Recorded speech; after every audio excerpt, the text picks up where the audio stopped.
حضرت علی رضی اللہ تعالیٰ عنہ سے مروی ہے کہ نبی صلی اللہ علیہ وآلہ وسلم نے فرمایا، جس نے آیت الکرسی اپنے گھر میں تلاوت کی تو 30 دن تک اس کے گھر میں شیطان نہیں آ سکتا اور 40 دن تک جادوگر کا جادو اثر انداز نہیں ہو سکتا۔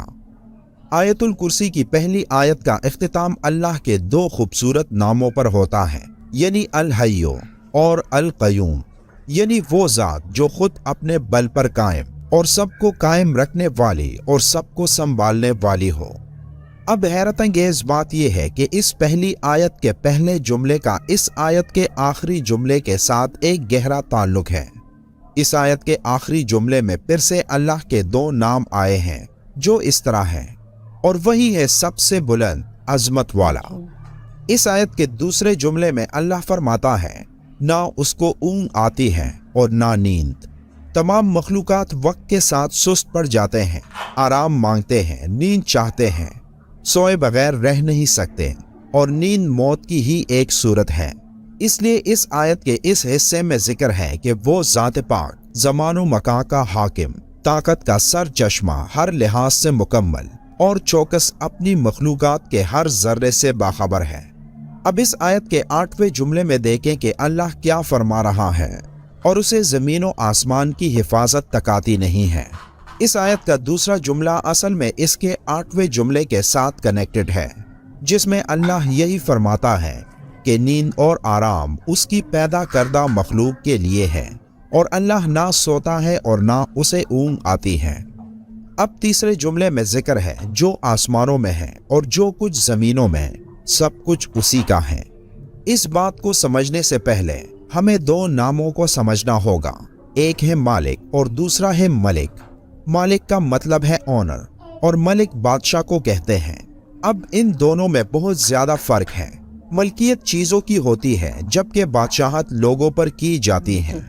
اس آیت میں اللہ فرماتا ہے کہ جو آسمانوں میں ہے اور جو کچھ زمین میں ہے، سب کچھ اسی کا ہے، یعنی وہ ہر چیز کا جو اس نے پیدا کیا اس کا مالک ہے۔ اب اس آیت کے 7ویں جملے میں اللہ فرماتا ہے، اس کی کرسی سب آسمانوں اور زمین پر حاوی ہے۔ جب اللہ اپنی کرسی کی بات کر رہا ہے تو مطلب کہ وہ اپنی بادشاہت کی بات کر رہا ہے، اس لیے اللہ مالک بھی ہے اور ملک بھی۔ پھر 4تھے جملے میں اللہ کا ارشاد ہے، کون ہے جو اس کے سامنے اس کی اجازت کے بغیر کسی کی سفارش کر سکے۔ پھر 6 جملے میں فرماتا ہے، اور وہ اس کے علم میں کسی بھی شے کا احاطہ نہیں کر سکتے مگر جتنا وہ چاہے۔ اب 4تھا اور 6واں جملہ ایک دوسرے کے ساتھ منسلک ہیں، یعنی پہلا جملہ اور جملہ نمبر 9، دوسرا اور 8واں جملہ، تیسرا اور 7واں جملہ، 4تھا اور 6واں جملہ ایک دوسرے سے منسلک ہیں۔ تو باقی کون سا جملہ رہ جاتا ہے؟ تو وہ ہے جملہ نمبر 5، جس میں اللہ فرماتا ہے، اللہ جانتا ہے جو ان سے پہلے ہو چکا ہے اور جو ان کے بعد ہونے والا ہے۔ یہ جملہ اس آیت کے بالکل درمیان میں ہے، جس سے پہلے اور جس کے بعد جو کچھ بھی اللہ نے بیان فرمایا، اس کے بارے میں اس 5ویں جملے میں فرمایا کہ وہ سب جانتا ہے اور اس سے کچھ بھی چھپا نہیں۔ اب اللہ کے سوا ایسا کون کہہ سکتا ہے؟ بے شک قرآن اللہ کے الفاظ ہیں، جس کی ایک ایک آیت ہمارے لیے ہدایت کا راستہ ہے۔ اللہ تعالی ہم سب کو قرآن کریم سمجھ کر پڑھنے والا اور اس پر عمل کرنے والا بنائے، آمین۔ ویڈیو کے آخر میں ایک بار درود شریف پڑھنا مت بھولیے گا۔